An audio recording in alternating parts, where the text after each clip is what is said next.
করেছে, নবীকে আপনার কিনা এতটাই ভালোবেসেছে, নবীকে আপনার এতটা ইশক করেছে। আল্লাহর নবীর ওই মহিলা সাহাবী যখন ওই সাহাবীদের কাছে যেন আপনার কোনো উত্তর পেল না, কোনো যখন জবাব পেল না, ওই আপনার নবীর সাহাবী যেন বাবা নবীকে দেখার জন্য যেন যুদ্ধের ময়দানের দিকে দৌড়াতে দৌড়াতে চলে যায়। যাবার পরে যুদ্ধের ময়দানে পৌঁছে গেল। পৌঁছে যাবার পরে আমার আপনার নবী মুস্তাফা সাল্লাল্লাহু তাআলা আলাইহি ওয়াসাল্লাম যেন আমার নবীর কাছে যেন সম্মুখে আপনার হয়ে গেল।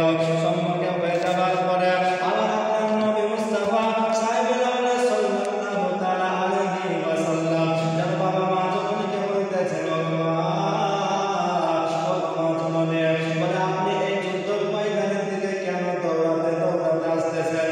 মা জননী বলতেছেন, নবী ইয়া রাসূলুল্লাহ, ইয়া হাবিবাল্লাহ, নবী গো, আমি যখন আমার বাড়িতে বসেছিলাম এমন তো অবস্থায় মক্কা শহরে মক্কা নগরে নবী যেন জালাল হয়ে গেল। নবীজি আপনি নাকি যুদ্ধ করতে গিয়ে শহীদ হয়ে গেছে। এই কথাটি যখন আমি আপনার দেওয়ানি, আমি আপনাকে এতটাই মহব্বত করি নবী, এই কথাটি যখন আমি শুনতে পেয়েছি আমার এতটাই মন খারাপ হয়েছে গো নবীজি, আমার এতটাই মন খারাপ হয়েছে গো নবীজি, আমি আপনাকে দেখার কারণে আজকে যুদ্ধ